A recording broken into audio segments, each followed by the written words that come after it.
नहीं।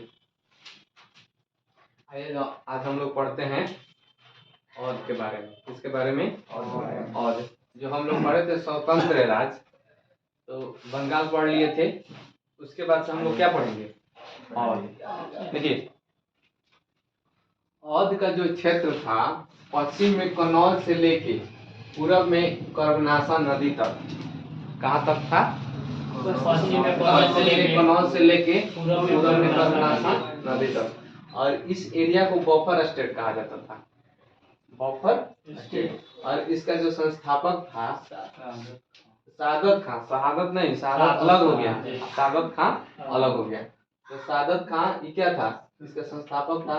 1722 से 1739 तक ये क्या था? औध के शासक था या नवाब था। क्लियर? क्या? और ये जो था सादत खां, पहले ये क्या था? आगरा का सूबेदार था। जब ये क्या था? जब मुगल बादशाह जो मोहम्मद शाह रंगीला था, मैंने इसके शासन काल में था, ठीक है। और इसके क्या था? जब ये क्या था? पहले आगरा का क्या था? सूबेदार था। और आगरा का सूबेदार जो था 1720 से 1722 में। 1722 में ही क्या हुआ? औध का क्या हुआ? औध को क्या किया था? अपने आप को क्या किया? एक स्वतंत्र कर लिया। और स्वतंत्र किया 22 में, तो 22 में ही अपने के बुरहान उल मुल्क की उपाधि धारण किया और अपने आप को एक क्या किया था? स्वतंत्र शासक औध से घोषित कर लिया। ये था शिया मुसलमान था। शिया और सुन्नी मुसलमान में दो होता है, तो ये शिया मुसलमान था। और इसके शासन काल में जो मुगल शासक था वो कौन था? मोहम्मद शाह रंगीला था। क्लियर? जब ये औध पे शासन कर रहा था, तो उसमें दिल्ली में मुगल बादशाह कौन शासन कर रहा था? मोहम्मद शाह रंगीला। ठीक है। उसके बाद से देखिए, इसके शासनकाल में जो काम हुआ था, नादिर शाह जो ईरान का एक था, क्या था? ये था ईरान का। कहाँ का था? ईरान का एक शासक था नादिर शाह। वो क्या किया था? इंडिया के बारे में सुना था कि यहाँ बहुत सारा धन संपत्ति है, तो वो आया धन लूटने और आया करनाल वाला एरिया में, जो हरियाणा में पड़ता है। करनाल क्या किया था? करनाल एरिया में जो जहाँ मुगल का वजीर रहते थे लोग या मुगल शासन कर रहा था, उसी के लूट के जा रहा था। क्या कर रहा था? लूट के जा रहा था। तो हरियाणा में बहुत सारा धन करनाल में लूट लिया। अब जा रहा था, तो उसी समय सादत खां क्या था? जो ये सादत खां था, तो ये बोला कि नादिर शाह को, अभी तो आप क्या है कि कुछ नहीं लूटे हैं, सब धन तो दिल्ली में है। इसका मतलब मेन था कि दिल्ली के जो मुगल शासक है इसको कमजोर कर दिया जाए, क्योंकि ये अलग हो गया था। ये अपना एक अलग शासन बना लिया था, मैंने अलग अपना प्रांत बना लिया था। और फिर भी मुगल से इसको क्या था? डर था। तो ये सोचा कि मुगल को मैंने धीरे धीरे कमजोर कर दिया जाए, तो जो सामने वाला कमजोर होगा तो ये मजबूत होगा, तो इसको फायदा ना होगा। तो इसी उद्देश्य से क्या किया? नादिर शाह को बोला कि जाइए दिल्ली पे क्या कीजिए, जी दिल्ली पे बहुत सारा धन संपत्ति है, दिल्ली पे जाइए लूटिए, वहां से आपको धन मिलेगा। तो सादत खां क्या किया था? नादिर शाह को ही बोला था या बुलाया था दिल्ली, और दिल्ली को भी क्या किया? लुटवाया। समझ गए? सादत खां बोला जाए। हाँ, सादत खां। जो ये सादत खां था, यही नादिर शाह को बोला। ये तो नादिर शाह तो हरियाणा करनाल लूट के जा रहा था, अपने ईरान लौट रहा था। लेकिन वहीं पर ही क्या किया? सादत खां बोला कि यहाँ से अभी कुछ धन नहीं लूटे हैं, अभी पूरा धन तो दिल्ली में है, वहां जाइए। तो फिर जाके दिल्ली को भी लूटा। क्या किया? दिल्ली को भी लूटा। तो सादत खां के कहने पर ही गया था। तो पूछ देगा, नादिर शाह हरियाणा से दिल्ली गया था किसके कहने पर? इसी सादत खां के कहने पर। क्लियर? और सादत खां उस समय इसका औध की राजधानी कहाँ था? फैजाबाद। ठीक है। अभी जो फैजाबाद है, जो एरिया औध वाला, सॉरी अयोध्या वाला एरिया में आता है। अब क्या हुआ है? फैजाबाद खुद एक अयोध्या जिला के अंदर आ गया है। समझ गए? तो फैजाबाद अब किस एरिया में आ गया है? अयोध्या वाला एरिया में। उस समय उसका नाम था फैजाबाद। तो पूछ देता है अयोध्या का पुराना नाम क्या है? फैजाबाद। या फैजाबाद का आधुनिक नाम क्या है? इस तरह से भी पूछ देता है। 1739 में क्या किया? आत्महत्या कर लिया। ठीक है। आत्महत्या कर लिया। तो इसका कोई पुत्र नहीं था। क्या था? इसका कोई पुत्र नहीं था। तो इसका उत्तराधिकारी इसका भतीजा बना। कौन भतीजा? इसका भाई का बेटा और इसका दामाद था। मैंने इसका भाई का बेटा भी था और इसका दामाद भी था, मैंने इसका बेटी से शादी हुआ था, यही इसका शादी कर लिया। हाँ, तो चलता है, ये लोग दूध के बराबर रहता है। तो इसका भतीजा से ही क्या हुआ, इसकी बेटी का शादी हो गया। तो ये जो इसका सफदरजंग, नवाब सफदरजंग, इसका नाम था नवाब सफदरजंग। क्या था? नवाब सफदरजंग ही इसका क्या हुआ, उत्तराधिकारी बना, जो इसका भतीजा भी था और इसका दामाद भी था। तो 1739 से 1754 तक क्या किया, ये औध का नवाब रहा या शासक रहा। उसके बाद से जब ये 1739 में बना तो अबुल मंसूर खां की उपाधि धारण किया था। क्या किया था? मंसूर, इसो है, मंजूर नहीं, मंसूर है। अबुल मंसूर खां की उपाधि क्या किया था, धारण किया था। और 1742 में यही सफदरजंग जो था पटना पर अटैक किया और पटना वाले एरिया को अधिकार में ले लिया। हाँ, तो दूसरा पटना।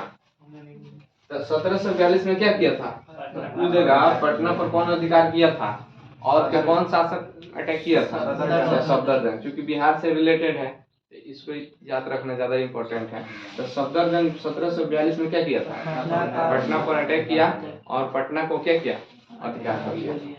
1748 में अहमद शाह, जो 1748 में जो था, ये अहमद शाह के इति क्या किया था, अहमद शाह उस समय के बादशाह था, मुगल शासक। क्या था? मुगल शासक के बादशाह था अहमद शाह, ठीक है। उसी टाइम अहमद शाह अब्दाली क्या किया था, अटैक कर दिया। अहमद शाह अब्दाली अफगानिस्तान के था, कहाँ के था, अफगानिस्तान का था। तो ये क्या किया, ये क्या अहमद शाह अब्दाली पर क्या किया, अटैक किया। और ये अटैक किया तो उस समय सफदरजंग इसका हेल्प किया था।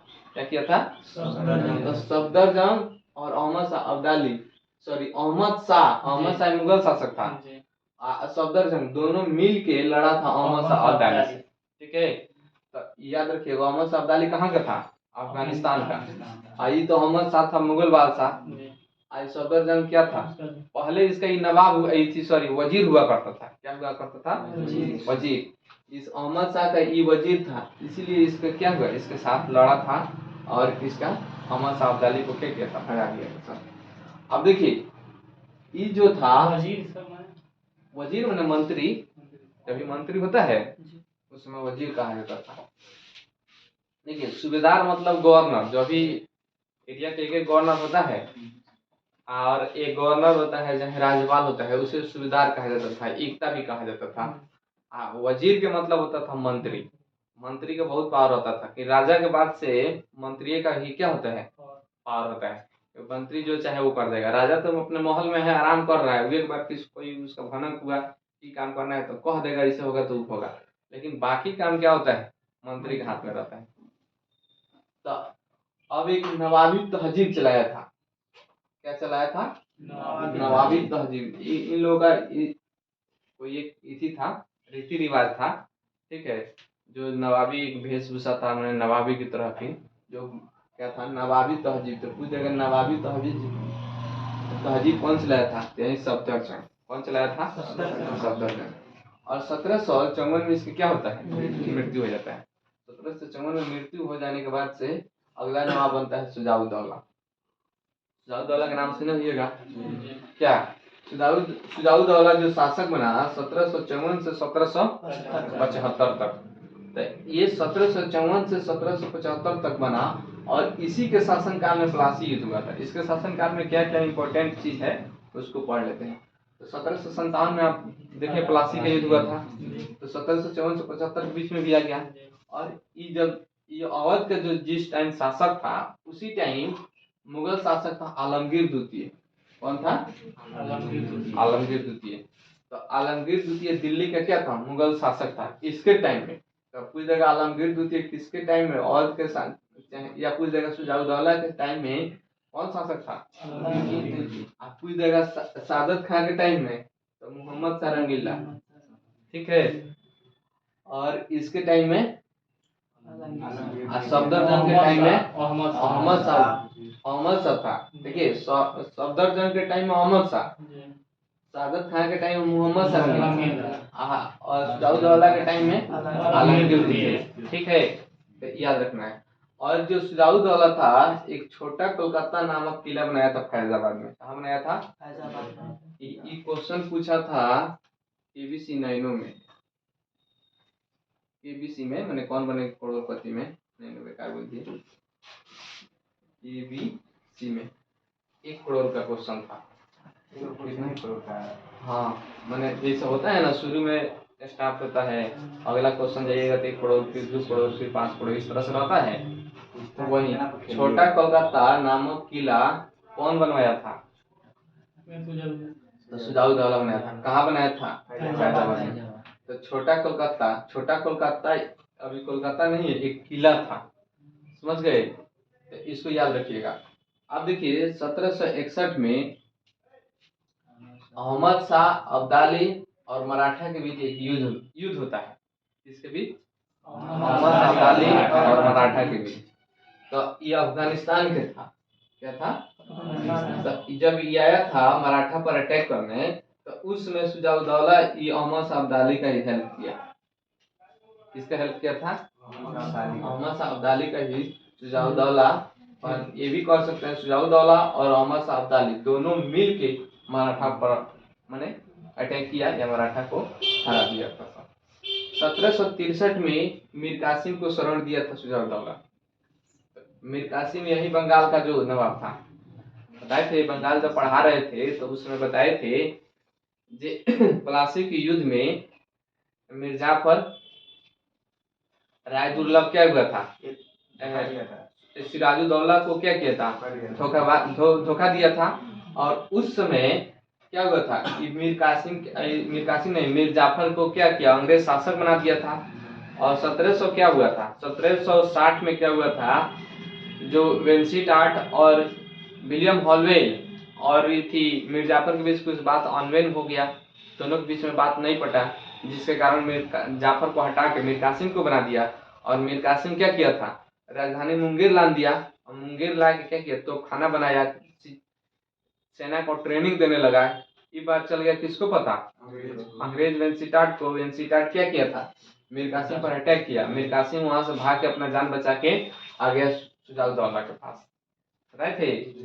तो वही सुजाउद्दौला के पास आके 1763 में क्या किया? रहने लगा और यहीं से रणनीति बना रहा था। और यहाँ पे उसी टाइम में क्या हुआ था कि दिल्ली में वो शासक था आलमगीर द्वितीय। क्या था? आलमगीर द्वितीय। आलमगीर द्वितीय के क्या हुआ? मृत्यु हो जाता है। तो इसका जो मंत्री था इबादत मुल्क, नहीं लिखे हैं, इबादत मुल्क। क्या था? इबादत मुल्क। तो ये मंत्री था और इसका उत्तराधिकारी हुआ था शाह आलम द्वितीय। तो ये मर गया तो इसका बेटा ही शाह आलम द्वितीय बनेगा। तो इबादत मुल्क बोला कि नहीं बनेगा, हम बनेंगे। ये मंत्री था, नहीं होता है कि जो ज्यादा पावरफुल रहता है तो मान लीजिए लड़ाई होगा, वो कह रहा है हम बनेंगे, वो कह रहा है हम बनेंगे, तो लड़ाई होगा, जो जीतेगा वो बनेगा। तो इबादत मुल्क क्या किया? विद्रोह कर दिया दिल्ली में उसी टाइम में। तो इबादत मुल्क विद्रोह कर दिया तो शाह आलम द्वितीय भी वहां से भाग के चला सुजाउद्दौला। क्या हुआ था?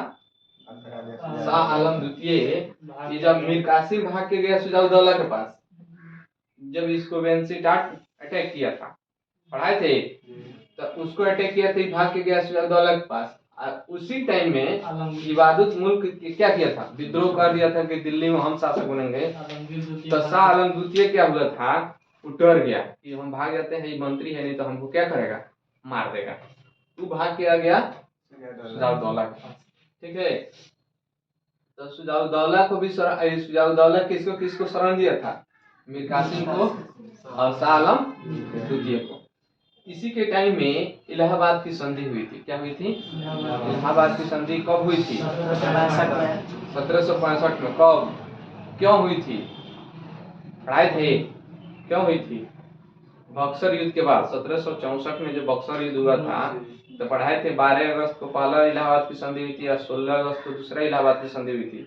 12 अगस्त को जो हुई थी अंग्रेज और किसके बीच? शाह आलम द्वितीय के बीच, अंग्रेज और शाह आलम द्वितीय के बीच हुआ था। उसमें इलाहाबाद और काड़ा एरिया क्या हुआ था, शाह आलम द्वितीय को दे दिया था और बोला था 26 लाख वार्षिक पेंशन क्या करेंगे, आपको देंगे। शाह आलम द्वितीय खुश हो गया, ठीक है। और फिर 4 दिन के बाद 16 अगस्त 1765 को जो द्वितीय इलाहाबाद की संधि हुई थी, जो अंग्रेज रॉबर्ट क्लाइव था और उसके बाद सुजाउद्दौला के बीच, उसमें क्या हुआ कि बोला था कि आपका इलाहाबाद और काड़ा वाला एरिया हम लोग क्या करते हैं, काड़ा एरिया बताया जो कौशाम्बी वाला क्षेत्र होता है, उसको हम लोग लेके शाह आलम द्वितीय को दे रहे हैं, आप मान रहे हैं? तो बोले थे सुजाउद्दौला हाँ मान रहे हैं। इसके अलावा ये बोला था कि आपके औध में पूरा हम लोग क्या करेंगे, फ्री व्यापार करेंगे। तो बोला कि ठीक है। उसके बाद बोला कि आपका औध की हम लोग सुरक्षा करेंगे। तो बोला कि ठीक है कीजिए, लेकिन जितना सेना होगा उसका खर्च आपको सुजाउद्दौला को देना पड़ेगा। तो ये बोला ठीक है देंगे, क्योंकि हार गया था। पढ़ाई तो याद आ रहा है। उसके बाद से वही इलाहाबाद की संधि हुआ था दोनों। उसके बाद से बनारस की संधि हुई। क्या हुआ? बनारस की संधि। एक बनारस की संधि हुई। अब बनारस की संधि जो 1773 में हुई, तो इसमें क्या हुआ, जो इलाहाबाद और काड़ा जो एरिया दोनों था, सुजाउद्दौला से छीन के जो दे दिया था शाह आलम द्वितीय को इलाहाबाद की संधि में, यहाँ पे संधि में दिया था। अब क्या किया, शाह आलम द्वितीय से फिर छीन लिया। अंग्रेज देखिए कितना चालू था सब। पहले बक्सर युद्ध के टाइम में शाह आलम द्वितीय को भीतर ही भीतर अपने तरफ मिला लिया था कि जीत जाएंगे तो ये हम आपको देंगे। तब सुजाउद्दौला से क्या किया था, एरिया छीन के दे दिया था शाह आलम द्वितीय को। और फिर 1773 में जो बनारस की संधि हुई, उसमें क्या किया, शाह आलम द्वितीय से छीन लिया और छीन के 50 लाख रुपया सुजाउद्दौला से लेके और फिर सुजाउद्दौला को दे दिया। अब देखिए सुजाउद्दौला से छीन के शाह आलम द्वितीय को दिया, ठीक है। और इस बेचारे से 50 लाख रुपया हरजाना भी लिया था उस टाइम युद्ध, बक्सर के युद्ध के टाइम में। और फिर क्या किया, सुजाउद्दौला से जमीन पूरा एरिया छीन के, सॉरी शाह आलम द्वितीय से छीन के और सुजाउद्दौला को दे दिया। अब बदले में 50 लाख रुपया ले लिया। अब देखिए इसको छीन के दिया, उसको छीन के दिया, पैसा बीच में ले रहा है। कितना दिमागी सबका, ठीक है। उसके बाद 1774 में रुहेलखंड की संधि होता है, माने रुहेलखंड की, रुहेलखंड जो अभी वर्तमान में रामपुर, बरेली, मुरादाबाद ये वाला एरिया जो था, क्या था, रुहेलखंड क्षेत्र में आता था।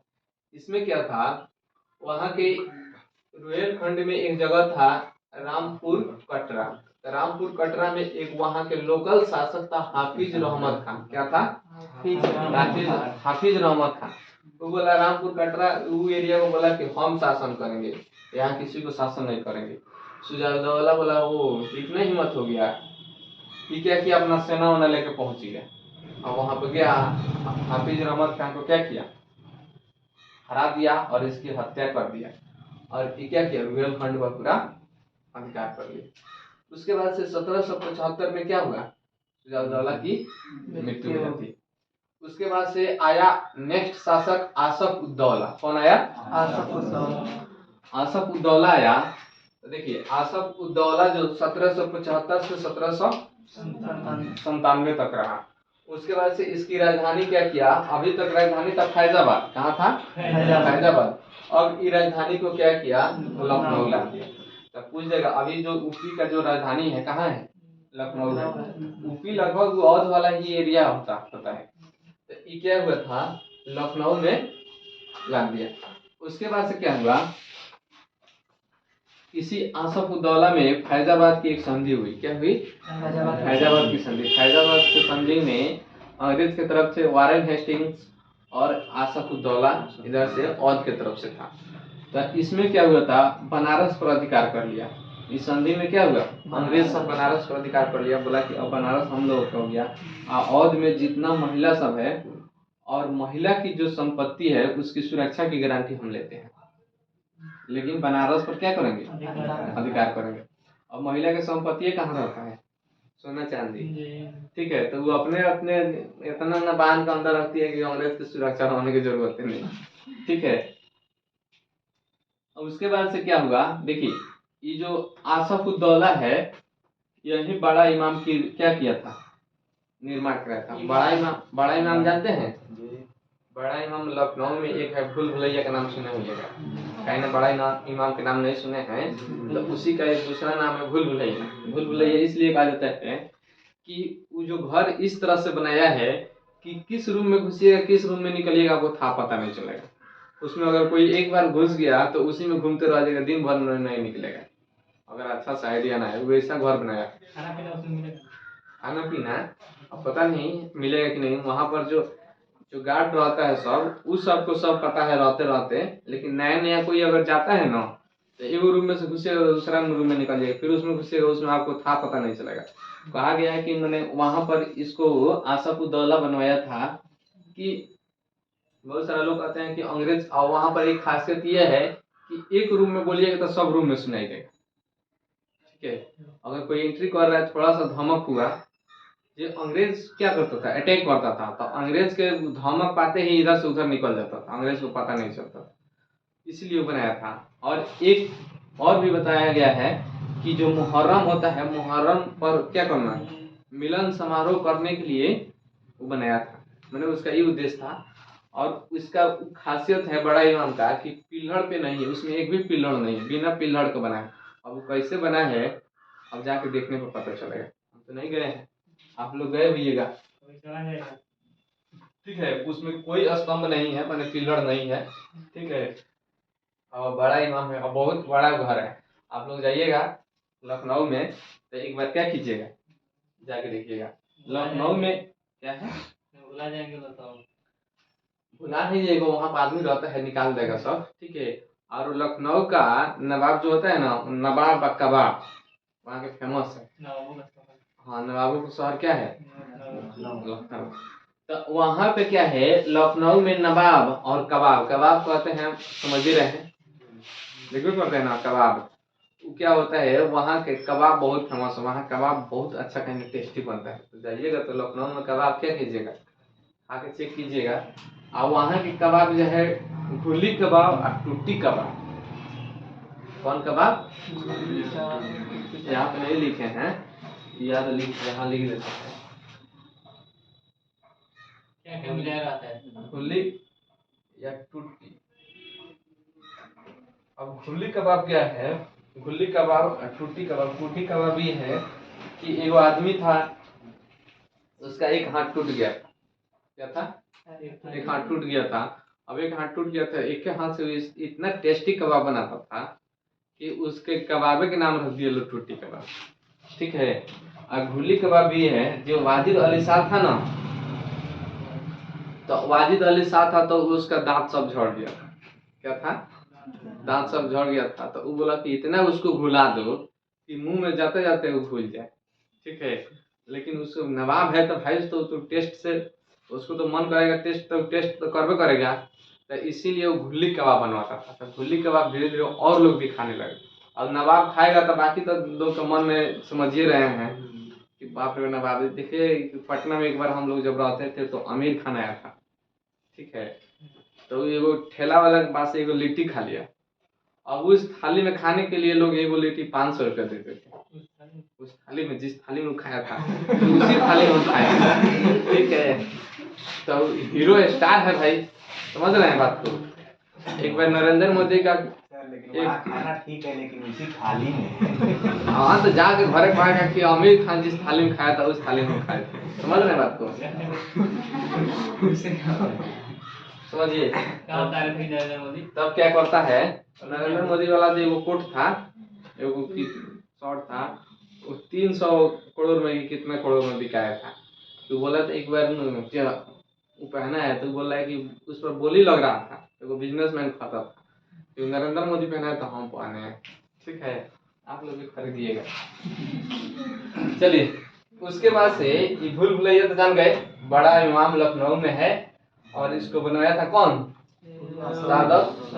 सॉरी आसफउद्दौला। ठीक है, और इसमें कोई स्तंभ नहीं है। और इसको बनाया था मुहर्रम के टाइम में, मुहर्रम जो होता है ना, मुहर्रम के टाइम में मिलने के लिए वहां पे बनवाया था। उसके बाद से इसका नेक्स्ट जो बना, वजीर अली बना। कौन बना, वजीर अली।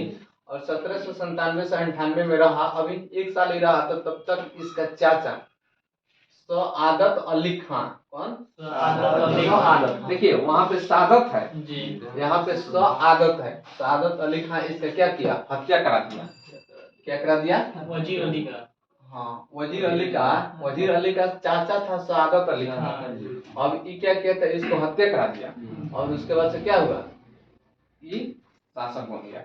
अब उसके बाद से शासक बन गया तो ये 1798 से 1814 तक क्या हुआ था? शासन। इसी के टाइम में टाइम में समय कहने वाले थे और टाइम कहने वाले थे, दोनों मिल गया। तो देखिए इसी के टाइम में जो था वेलेजली, वहाँ का मैंने इंडिया के उस टाइम का लॉर्ड गवर्नर था। क्या था? लॉर्ड गवर्नर था। वेलेजली जो बना था 1799 से 1805 तक का इंडिया के गवर्नर था। कौन था? 1799 से 1805 तक। अब क्या किया था? इसी के टाइम में 1801 में क्या 1801 में एक क्या हुआ था? संधि हुआ था। क्या हुआ था? सहायक संधि, जिसका नाम क्या था? सहायक संधि। वेलेजली की सहायक संधि के नाम सुने होइएगा कभी ना कभी। तो उस टाइम में क्या हुआ? गोरखपुर, रुहेलखंड और गंगा यमुना द्वार क्षेत्र, ठीक है, उसको क्या किया? ये अंग्रेज ले लिया सआदत खान से। क्या किया? कहा दे दो, और नहीं देगा तो समझ ही रहा है। बक्सर युद्ध, पलासी युद्ध के नाम सुना है ना? बोला कि ठीक है ले लो।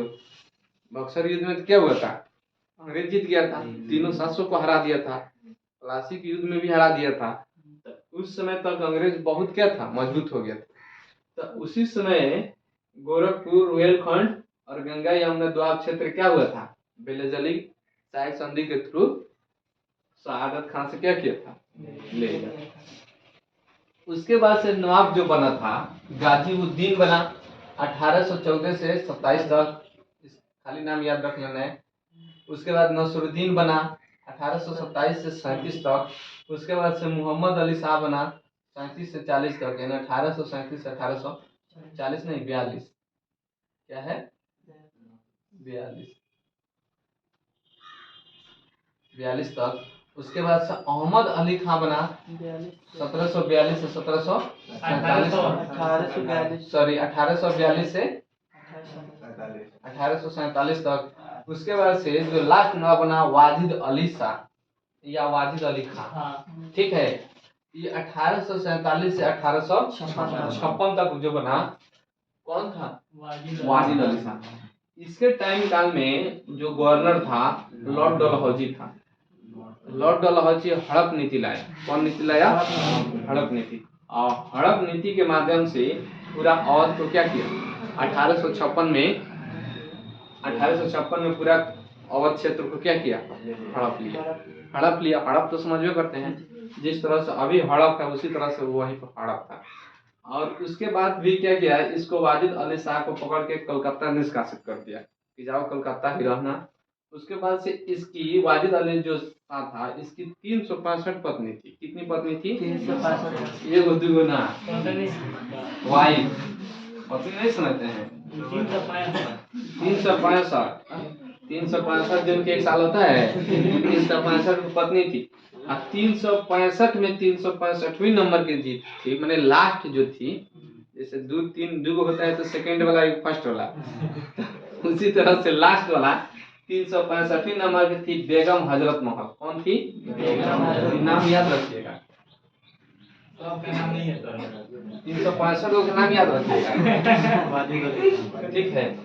जो 365 नंबर के जो थी ना, मैंने लास्ट 364 को के छोड़ दीजिए, तो लास्ट जो 365 थी बेगम हजरत फर्स्ट नहीं पूछता है, इसी से पूछता है। फर्स्ट तो हमको भी नहीं पता है, ठीक है। एगो पता है, ठीक है।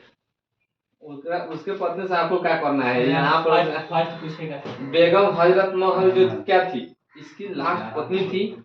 और इसी के टाइम में जब ये पत्नी थी, उसी टाइम में लॉर्ड डलहौजी क्या हुआ था? राज्य हड़प नीति स्टार्ट किया और पूरा अवध को क्या किया? हड़प लिया और इसको भेज दिया कोलकाता। तब क्या किया? उसके बाद से इसकी जो बेगम थी ये हार नहीं मानी। क्या की? हार नहीं मानी। ये बोले कि नहीं, मेरा इसका पति ने तो हटा दिया है, इसका सबसे छोटा सॉरी इसी का एक पुत्र था, बिरजिस कादिर नाम था। क्या था? बिरजिस कादिर। ठीक है, इसको जो किया था शायद 4 वर्ष की 8 वर्ष का था।